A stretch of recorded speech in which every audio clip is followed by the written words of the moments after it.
Hello, everyone. My name is Juan Ángel Fuentes. I am part of Kurento team. We are in charge of the stream-oriented generic enabler in FIWARE project. Okay. Today we are dealing with real-time stream media processing. Okay. The first thing I want to ask you, if you don't understand anything, as we are not a lot of people, if you don't understand anything, just please stop me, ask me, okay? I know my English is not very good, so you just do it, okay? It doesn't matter, it won't disturb me at all, okay? So let's start. Oops, it's not working. Okay, now, thanks. Let's introduce the multimedia infrastructure, okay? Here, the basic case, that is, let's say, is when we want to establish a peer-to-peer connection, we can do it without any media infrastructure in the middle, okay? This is, if we use, for example, WebRTC, we can do it directly. We can connect two browsers, okay, and we can establish a video conference. But what happens here? If we need something more, let's say, if we need to record that video conference, or we want to process that video conference or the video in between, we can't do it if we don't have any infrastructure in the middle. So that's why we need the next media infrastructure that is with a media server in the middle. Okay, this will enhance the functionality that for that media stream. Okay. At the moment, the traditional way of working with media was via MCU. Well, this is kind in the past. Okay, the only thing we could do is we can have multiple streams and we mix it, and we have a multi-conference. Okay, we could record that the sample I gave you before. Okay, that's good. That's what was fine. MCUs were very expensive, so that's why we try to deal with it via software. Okay, and this is the place where Kurento goes. But we want more. We want to have video stream, and we want to analyze it. Let's say an example. Imagine we have traffic cameras. We have traffic cameras all around the country, pointing to the road, and there's a traffic jam. There's an accident. We can't have people having a look at all the streams we have. So that's why it's important that it can be automatically and real-time processed. Okay? This way, if, for example, an accident happened or a traffic jam happened, there's an event sent to whoever, so they can take care of that situation. That's the point of going for the what we call future internet infrastructure for media streaming processing. Okay, we want to do that. Yeah, but what's the problem about this? Is the complexity of the media. In media, we have a lot of codecs. We have a lot of protocols. Okay, and sometimes it's very difficult just to connect a camera with a recorder or something like that. And that's what we try to make things smooth from Kurento with this generic enabler. Okay? So what we are proposing here is to have a multimedia server that can deal with multi-platform, multi-protocol, okay, that we have the functionality we have with the MCUs, and we have the new functionalities we were talking about: send events, analyze the video, etc. Okay. To integrate what we want to do with that media, with the media server, we need APIs. Okay. And we don't want to be restrictive. I don't want to force you to use one language or one technology. So that's why we have several APIs to deal with the media server. And this media server is free software. Okay, it's under a free software license. So this way you can ensure that even if it is not from us, it will have support or can have support in the future. Okay. So this is the equation. This is Kurento. We want the future internet, the future multimedia processing in real time, and we want simple APIs. That's why Kurento happens.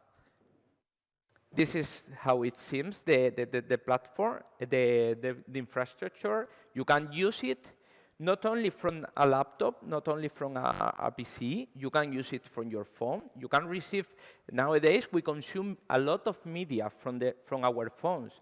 We do video conference from our tablet, and so on. Okay, now we thought about basic component, building blocks. Okay, we can build whatever you want with building blocks. Okay, so with this concept in mind, we created the media elements. Okay, the media elements is, let's say, is our building block for working processing media, and is what a media element do is a specific functionality, provide us a specific functionality.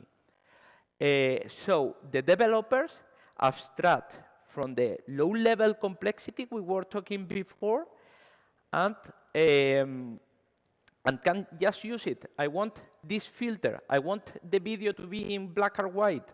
I want the video to be reversed, like a mirror, whatever. I want to process this image. This is a media element. You don't have to care about what is below this level. A media element have the functionality that it can inject media via the sink, okay, and outsource media via the source, okay? So we have different types of media element, okay? Input endpoints. The input endpoint is, for example, a web browser where it is connected via WebRTC, a camera, okay? So this is our source for video, and is in charge of getting the media in this equation, okay?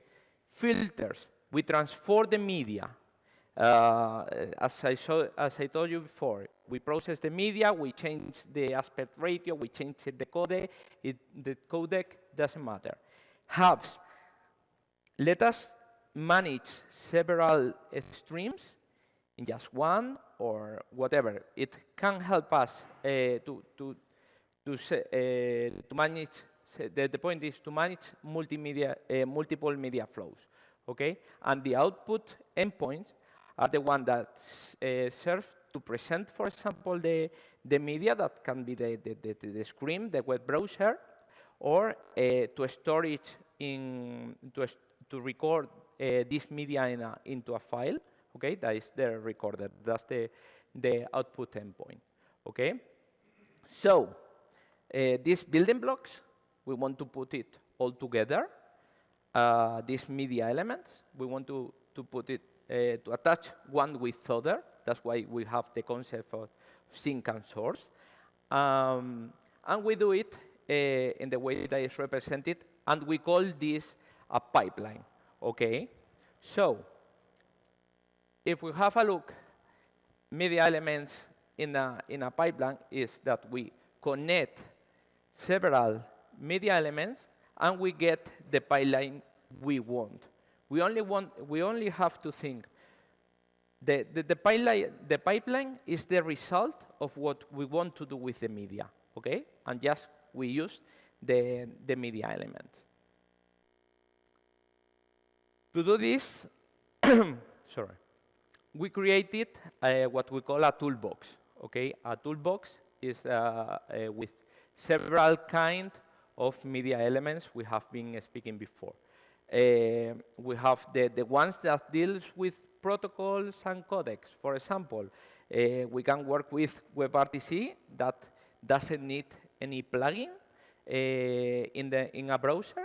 It's embedded in Chrome and Firefox, for example. We can have HTTP GET, HTTP POST, and we can have H.264 codec transformation and so on. Okay. We have the media repository. Okay, we don't only get media from a camera. We get media from files already stored. So we have the player, and we want to save the media after processing it, and that's why we have the recorder, the storage that take this media into a storage. Okay, we have the filters. This is where computer vision is done. I mean, where we analyze the media we have. The sample I gave you before, there's an accident. This is done through this kind of filters. Okay, we have some, but you can build your own filter. Okay. Let's other examples. This is the face overlay. This filter, the only thing that do is recognize our face and let us do something. For example, place a virtual hat on top of our head. Okay. We have the C-bar filter that if a code appears in the media, we let us work with that. For example, create an event or placing that over that code something. Okay, and GStreamer filters. Okay, GStreamer is the technology we have below, and there's plenty of already built filters, and we can use them. And for the last part of the toolbox are the group communication that let us split from one stream to several to several flows. Sorry, to composite. For let's say we have a multi-conference from many people, and we want all the flows to be in a grid. Okay, that is done with the composite. Okay. So to do this, to be able to do this connection between the media elements, sometimes it is necessary to have something. I mean, that's the complexity we were talking. Sometimes a media filter needs to be in one specific codec, and the other one needs the input in another codec. Okay, that's why we create the agnostic media adapter. You don't have to deal with this. It is done automatically in the enabler. Okay, so if it is placed automatically if needed, you don't have to take care of this. It's just it is that to reduce the complexity we were talking at the beginning. So at the end, what we get is that we can build whatever application we want with this toolbox. Okay, as these are some examples of how to use all of them. As I said before, the technology in the nucleus of Kurento is basically GStreamer. We build each media element via GStreamer, and we do it in a very looking for performance. I mean,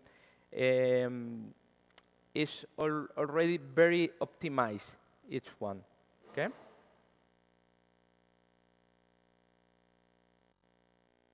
So, at the moment, we have just been speaking about the media server, that is the image in red in the left side of the slide. But what you want to develop is the right side. I mean, That's your application. You build one application that works with the media server, okay?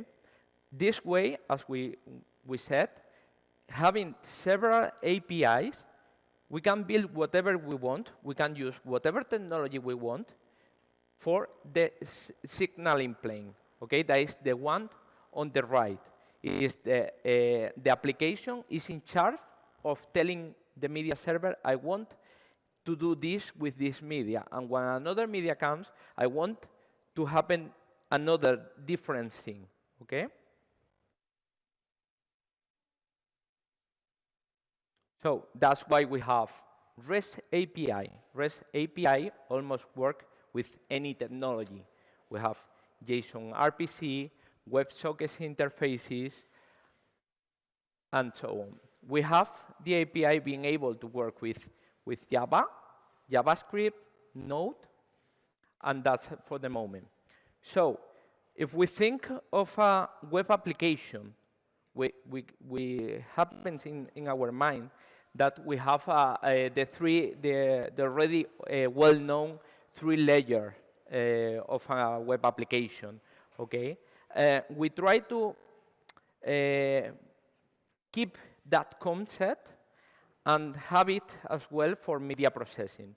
Okay, that's why the presentation layer is the one in this kind in a media application. The presentation layer is in charge of presenting the media and is in charge of capturing the media that will be involved in this real-time processing. Okay. Then we have the logic interface, the application logic. Sorry, that is in charge of building the pipeline. Is what I said before. Is once I have the media, I want to do this. I want to create this pipeline for this media, and the service layer, that is the lower, is you don't have to care about this. Imagine you are working with a database. It's completely the same. You forget about how the database is done inside. You just use the API from the logic layer, and that's it. Okay? So the service layer is the Kurento media server. These are two ways of creating a media application, okay, using this enabler. Nowadays, you can have the logic embedded in the web application. Okay, you can do it via JavaScript, for example. So the communication is done from the web browser with the JavaScript we already developed. Okay, that's the sample on the top. Or if we want to, we can go to a more classic way, that is having an application server in the middle, and we have the three layers. In both cases, it's the three layers we were speaking before. In this sample, for example, we use Java in the application server.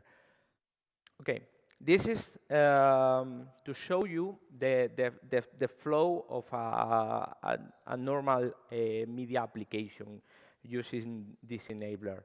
Okay, you only have to deal with Kurento API. Okay, and I want this media to do this with this, to do something with this media, and after the server processes it, you have it. This is in real time. Okay, is a lot of CPU processing.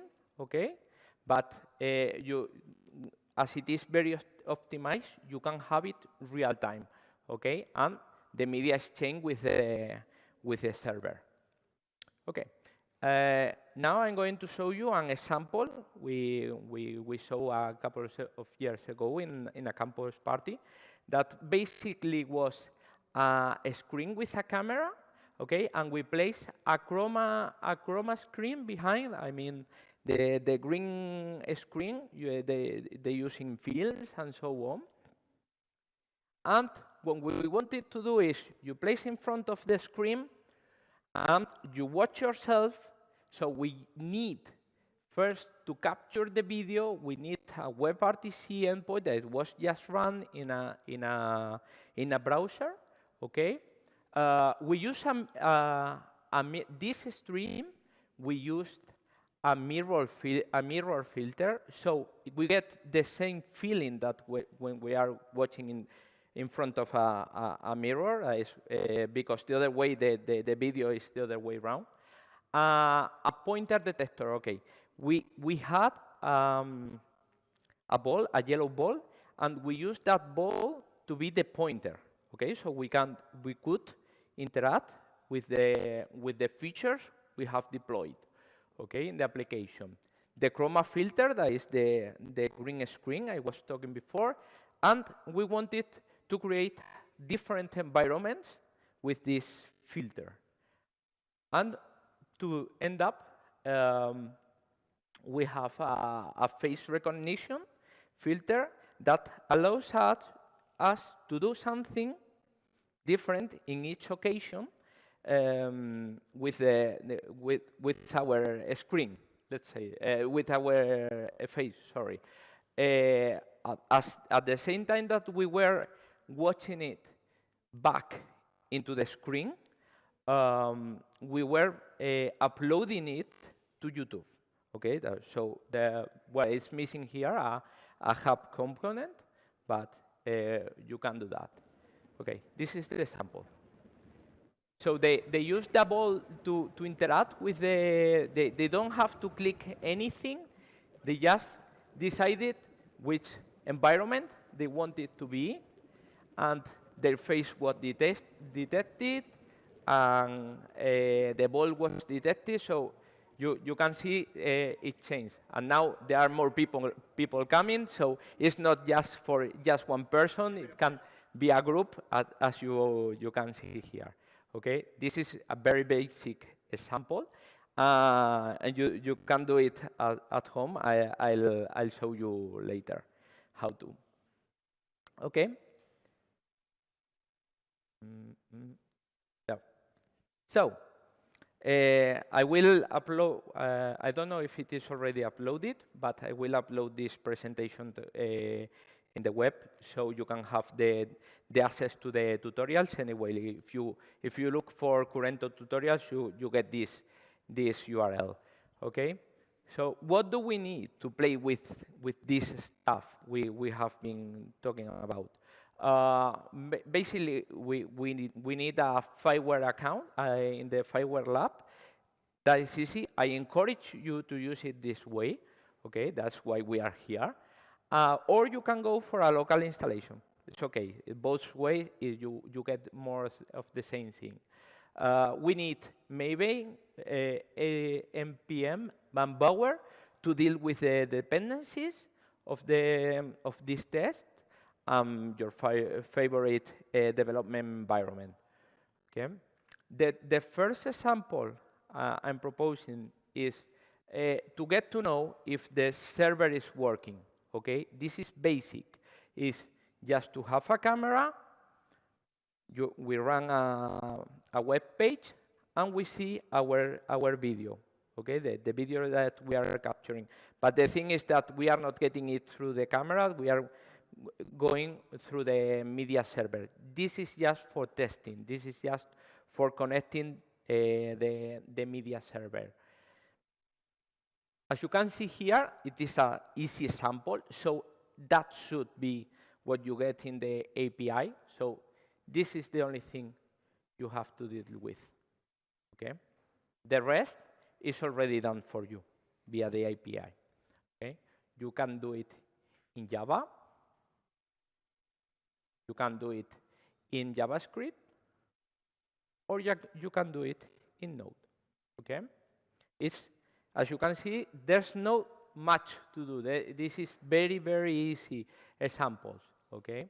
You have all the code in the URL we said. Tomorrow we have an advanced Kurento, and it is we will be dealing with these examples. Okay, specifically. Second one is the magic mirror. that what we get, this is the pipeline we are building, very easy one. That is, we get the video from the WebRTC, from our web browser and webcam. We have a filter. We are using, it's the first time we place I mean, for you, it would be the first time you place a filter in between and create a complex, let's say complex pipeline. So your face is recognized, and you get a Mario hat as a prize, okay, for this, and it is shown back in your web browser. As you can see here, it's just a little more interaction with the API, but it's because we control the errors that could happen, shouldn't, and we have the start-stop video and so on. Here, this is much more complex. We didn't have to place it here. So this is more or less the code. It isn't still very hard to do it, okay? And this is the good one. This is the advanced one that we will deal with. That is, we will have a video conference between two participants. Each one have via WebRTC, okay? And each participant is going to have the same filter we had before.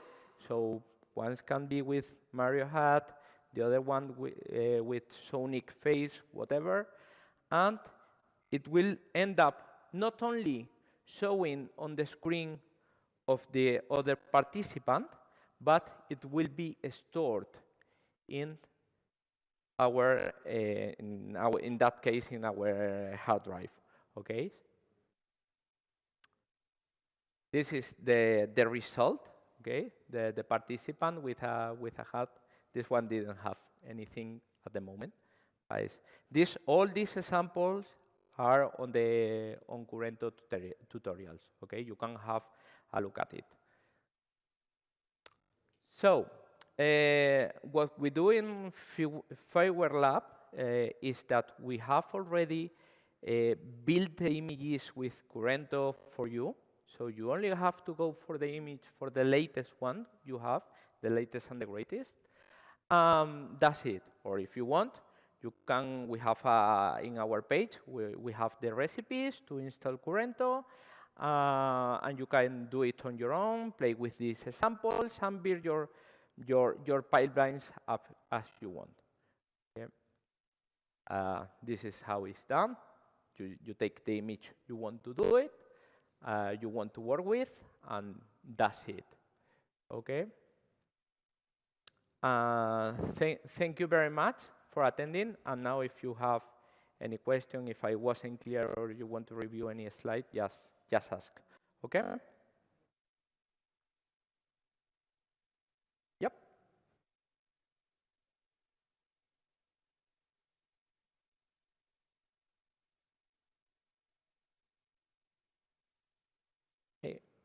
Below, we are using most all GStreamer components, okay? And I think in this case, it was the recognition was built on our own, I think.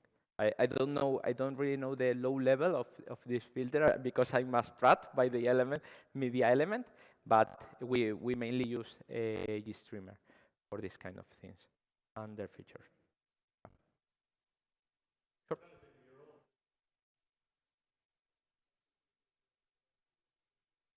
For the yeah, it is. Yes, it is possible. Okay, but we, as this presentation, we didn't cover that. We didn't want to cover that, but these guys asked me about that. So tomorrow, I will try to fill that information because I think is quite of interest of several participants. It is possible, obviously. And it is prepared to do that. Is it difficult? Yeah? Is it difficult or is it? Yes, it's more complex. But there's you know, if you want to build your own filter, what you are doing here is to create your own media element, okay? But you have to think, you have the rest of the pipeline already done for you. So that's the point. That's why this is an enabler, okay? So it's doable. Don't worry about that. Thank you. Okay. I tried to use the FIWARE cloud before in realizing a WebRTC stream from a Raspberry Pi cam, from the Raspberry Pi connected to it. I couldn't make it to work using GStreamer, which also supports WebRTC. Would I need your Kurento server in between, or is there a way to make this work seamlessly? So I'm trying to get a Raspberry Pi camera stream onto a FIWARE cloud element or the Kurento. Okay, yeah, just to make sure I understand you correctly, is that you're trying to use GStreamer on a Raspberry to deal with WebRTC media stream, isn't it? Yes. Okay. In this case, I would recommend you to go for Kurento because it's already done for you. Okay, you place you can use Kurento because this is already done for you. That's why we have the toolbox. Okay, so you only have to place in this specific case, you only have to place a WebRTC endpoint. I don't know what's the purpose of the other thing, if you want to have a receiver or that is a peer-to-peer connection, and you can have another WebRTC endpoint in the other side. That's if it is that simple, you can do it as well. The first in my first slide, I show hang on a second. Whoops. Come on.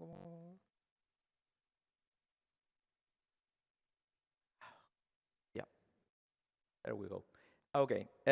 If the only thing you are trying to do is to get the video from one Raspberry to another one, you don't need that. But if as you are using GStreamer in the middle, you can go this way and just use the WebRTC endpoints that we have.